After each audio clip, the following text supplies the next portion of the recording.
Upon a very close scrutiny of the alleged references to Muhammad in the Bible as a prophet, they absolutely have no relation to the prophet of Muhammad, nor prophesy his coming. Mohammed is not mentioned in the Old Testament. Mohammed is not mentioned anywhere from Genesis to Revelation. Mohammed is God's true messenger. That's a joke.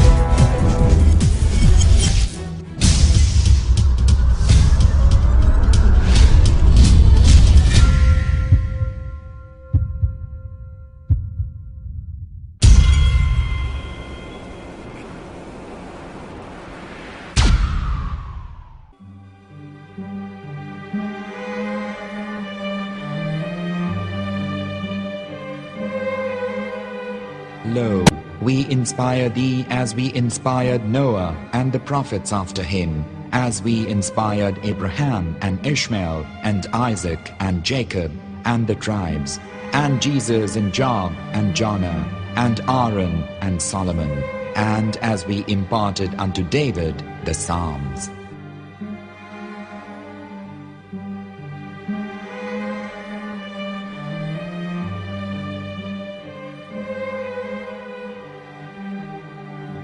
The verse we've just heard is from chapter 4 of the Quran. In the verse, God is affirming to humanity that Muhammad is indeed the recipient of a divine guidance, just as Noah, Abraham, and the rest of the prophets. However, some Christians and Jews today don't believe that Muhammad was a prophet and the covenant that God made with Abraham. And since the Quran is not their book of authority, in this video I'm going to show you that the book you're holding in your hands contains the name off the seal of prophethood, the Prophet Muhammad.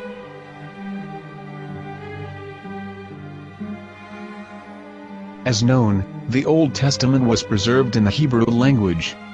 In the 5th chapter of the Shir HaShirim, which is one of the 5 Megillat or sacred scrolls that are part of the Hebrew Bible, or for short the Song of Solomon, as Christians know it today. That chapter is discussing someone. Jews will say it is discussing Solomon, while Christians will say it is discussing Jesus. Considering this is the Songs of Solomon, it would seem logical that it is discussing Solomon. The verses, describing this mystery man, have the narrator's speech conjugated in the feminine, meaning it is a woman who is describing this man.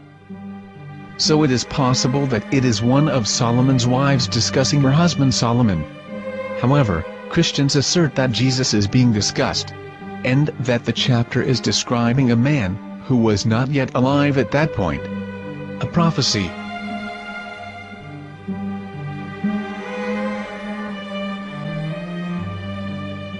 In reading the English translation of Song of Songs 5:16, it finishes the description by saying, "He is altogether lovely," but what most people don't know is that the name of that man was given in the original Megillat.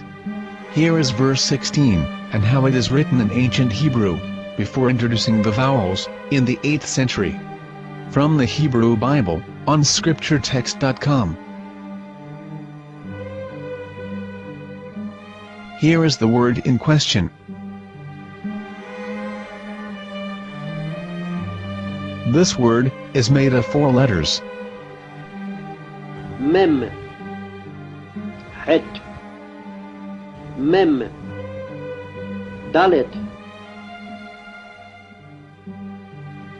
Now when reading the word as it is written in its original form, with no vowels, it can be read as Muhammad, which is the name of the Muslim prophet, or as Mamad with no A after the H. According to Ben Yehuda's Hebrew English Dictionary, it is correctly pronounced as Muhammad, not Mamad.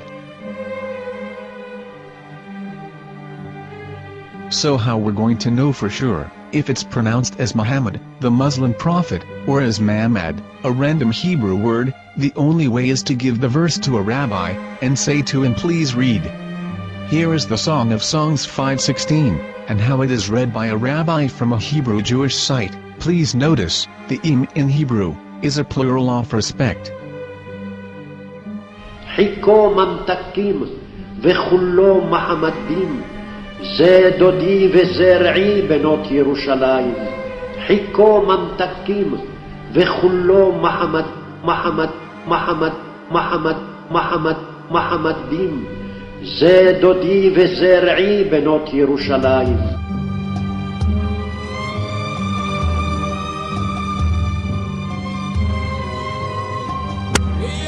Coming out of the darkness, there are no other gods but God, and Mohammed is his messenger.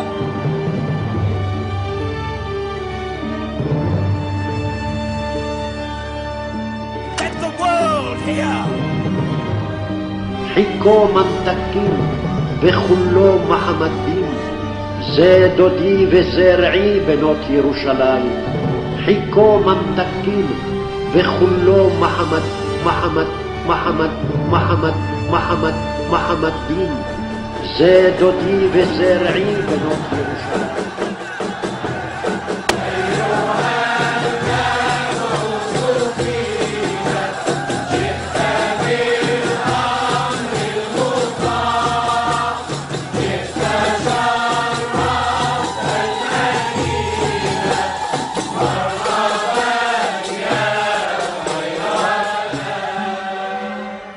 Here is the famous SDL translation tool, which includes a professional human translation, as well as an online translation.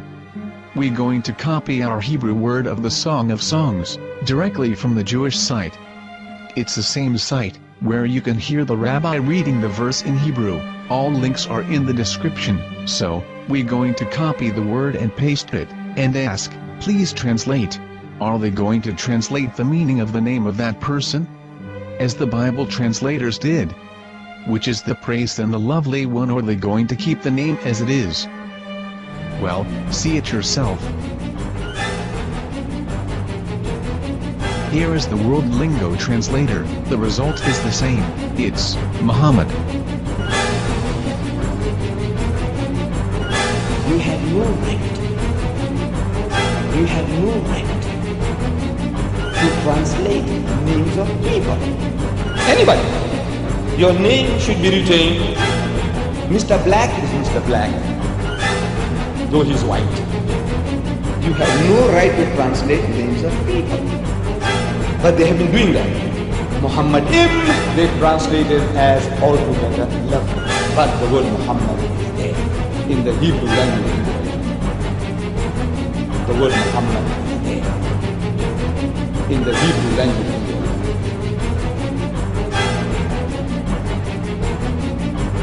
I will tell you a story from my own personal experience. Years ago, I used to spend every Sunday afternoon in a place called Speaker's Corner. And in my years down there, I got to know a Jewish rabbi. He was a very nice man, he used to listen to me, and he was always very polite and talked about Islam in a very nice way. And one day during one of our conversations, after some years, I thought that it was about time I should invite him to Islam. So I said to him, you know, my friend, we have been talking now for many years, and even you have admitted to me that Muhammad is a prophet. So why then do you not embrace Islam? He said to me, we Jews, we never change our religion. I said, but half of the rabbis of Medina became Muslim. He said, that is true, but still, we Jews never change our religion. I thought, what can I say to him? He looked at me and said, listen to me, my friend. God sent to us a prophet Moses, and we didn't even listen to him. Do you think we're going to listen to another prophet after him? From another tribe? From another people? When he said that, I had nothing left to say. He knew that Muhammad was a prophet. In fact, another rabbi also came up to me and he said to me, we know Muhammad is a prophet, and he quoted to me a passage from the Bible.